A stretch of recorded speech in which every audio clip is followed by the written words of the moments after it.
Her har vi Polar Spitsbergen. Dette er en oppgradert ekspedisjonspose som er ganske så spesiell. Jeg skal prøve å gå gjennom hva som er spesielt med denne. For det første så er denne Polar Spitsbergen basert på en god gammel traver, Spitsbergen-posen vår, som vi har hatt nå de siste 10 årene, og som har vært brukt på de aller fleste polare ekspedisjoner. Dette er ikke én sovepose, men 2 soveposer.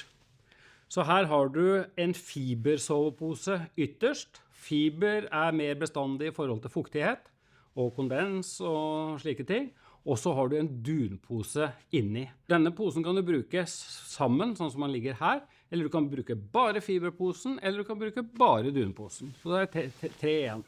Vi bruker det samme yttermaterialet i ytterposen som vi gjør i Polar Svalbard. Så dette er et stoff som tåler litt mer fuktighet og er lettere å tørke litt kondensa. Det blir ikke vått. Samtidig så er det jo fiber ytterst her, så den er mye mer bestandig mot fukt.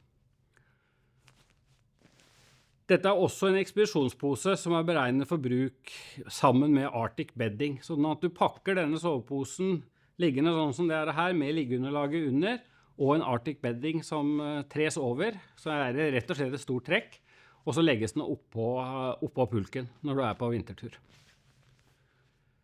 Ytterposen har senterglidelås, og det er når du kombinerer 2 soveposer som vi gjør her, så er det hensiktsmessig at den ytterste har en senterglidelås som er lett å finne. I tillegg så er den ekstra kraftig, særlig i forhold til ising, så denne iser ikke så lett som en del andre glidelåser kan gjøre. Så den er, selv om du har litt rim i glidelåsen her, så er den lett å åpne. Innerposen er en dunpose, som sagt. Den har festemuligheter, og du kan feste innerposen i ytterposen med 3 fester oppe i hodedelen. Der sklir den ikke unna, og du har alltid åpning. Gamle modellen så var det ikke mulig å feste innerposen, og da var det litt sånn at man sklei med innerposen inni, og så plutselig visste man ikke hvor man var i verden. Innerposen er en god vintersovepose, med samme type konstruksjon som vi har i våre andre vinterposer.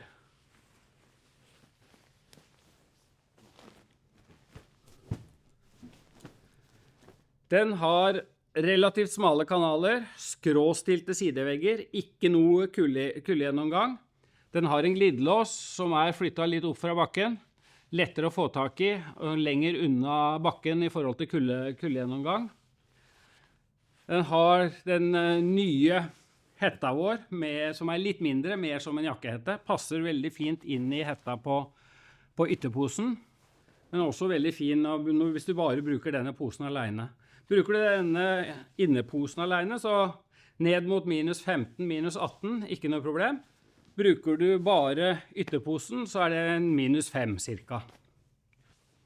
Men til sammen så blir det gode minus 30. Vi vet at dette er poser som er brukt jeg kan trygt si at i hundrevis av netter i polare strøk, og med ordentlig kalde forhold. Godt under minus 40, og det har gått helt fint. Men da er det igjen folk som vet hva de holder på med. Så her har du også de samme sideveggene. Du har den høyre glidelåsen med sidevegger, så det er mer tredimensjonal fasong innvendig, mer volum. Du har også åpning for høyrearmen, og du har åpning i hovedglidelåsen, sånn at du kan ha ut begge armene, hvis du vil det.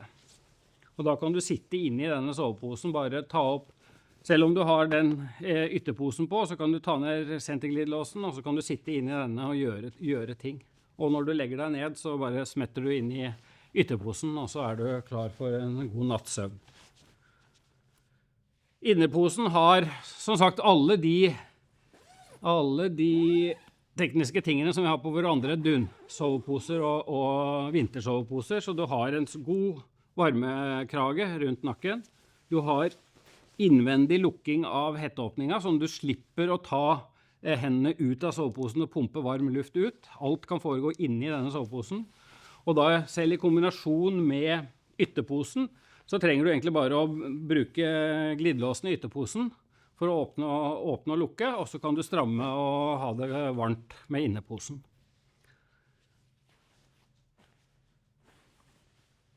Alle varmeklaffer er også akkurat det samme som vi bruker på tilsvarende minus 20-poser, så her har du ikke noe. Du har i hvert fall minimalt med kuldegjennomgang gjennom glidelåsen, enten det er til armutgang eller hovedglidelåsen.